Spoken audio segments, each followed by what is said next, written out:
Hello guys, ഇതെൻ്റെ വീടാണ് കേട്ടോ. അതായത് എൻ്റെ സ്വന്തം വീട്.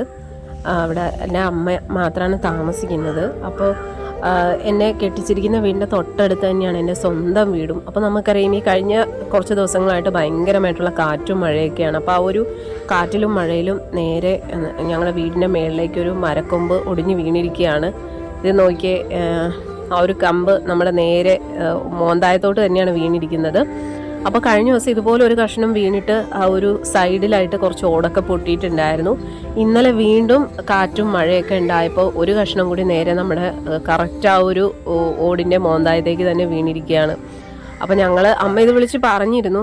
അപ്പോൾ ഞങ്ങൾ അങ്ങനെ വന്ന് നോക്കിയപ്പോൾ ആ ഒരു മരത്തിൽ നിന്ന് കഷ്ണം ഒടിഞ്ഞാണ് ഇതിൻ്റെ പുറത്തേക്ക് ഇരിക്കുന്നത്. ഇത് വെട്ടിക്കളയാതെ ഇനി നമുക്കൊന്നും ചെയ്യാൻ പറ്റത്തില്ല.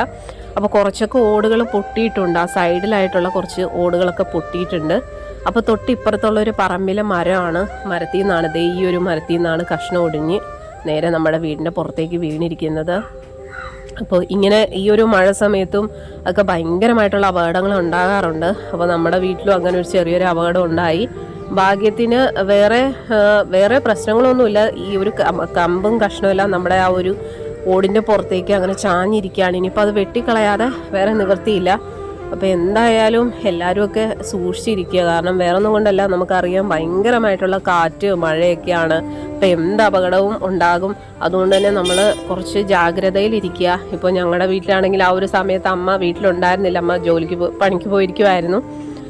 അപ്പോൾ അതുകൊണ്ട് തന്നെ ആ ഒരു കഷ്ണം വീണ സമയത്ത് ശരിക്കും പറഞ്ഞാൽ നമ്മൾ പേടിച്ചു പോകും. കാരണം ഇത്രയും ഒരു കഷ്ണം വന്നിട്ട് നമ്മുടെ വീടിൻ്റെ പുറത്തേക്ക് വീഴുമ്പോൾ ഒരുപക്ഷെ ചിലപ്പോൾ ഓടൊക്കെ പൊട്ടാനുള്ള ചാൻസ് ഉണ്ടാവാം. പക്ഷേ ഭാഗ്യത്തിന് അങ്ങനെ ഓടൊന്നും വലുതായിട്ട് പൊട്ടിയിട്ടില്ല എന്ന് തോന്നുന്നു. ഇനിയിപ്പോൾ ആ ഒരു കഷ്ണം വെട്ടി മാറ്റിയാലേ നമുക്ക് എന്താണ് ഇനി വെള്ളം അകത്തേക്കൊക്കെ നന്നായിട്ട് വീഴുമോ എന്നൊക്കെ അറിയാൻ കഴിയുള്ളൂ. അപ്പോൾ കഴിഞ്ഞ ദിവസവും ഇതുപോലെ ഒരു കഷ്ണം ഒടിഞ്ഞ് വീണപ്പോൾ ആ സൈഡിലത്തെ ഓടൊക്കെ പൊട്ടിയിട്ടുണ്ടായിരുന്നു. അപ്പോൾ ഈ ഓടായതുകൊണ്ട് തന്നെ നമുക്ക് ഇങ്ങനെയുള്ള കഷ്ണങ്ങളൊക്കെ വീഴുമ്പോൾ പെട്ടെന്ന് ഓട് പൊട്ടും. അതേസമയം വാർക്കലൊക്കെ ആണെങ്കിൽ നമുക്ക് അത്രയും ബുദ്ധിമുട്ട് വരത്തില്ല. ഇത് നമ്മുടെ ഓടാണ്. കാരണം ഇത് നമുക്ക് പഞ്ചായത്തിൽ നിന്ന് കിട്ടിയ പെരയാണ് കേട്ടോ. അപ്പോൾ അതുകൊണ്ട് തന്നെ നമ്മൾ ഓടായിരുന്നു ഇട്ടത്. അപ്പോൾ എന്തായാലും വലിയൊരു അപകടം തന്നെയാണ്. ഈ ഒരു സൈഡിൽ ഓടൊക്കെ കുറച്ച് പൊട്ടിയിട്ടുണ്ട്. അപ്പോൾ ഇനിയിപ്പോൾ അതെന്തായാലും ആ ഒരു മരക്കഷ്ണം വെട്ടി മാറ്റിയിട്ട് ഈ ഓടുകളും ഒക്കെ മാറിയാലേ നമുക്കൊരു സമാധാനമാകും.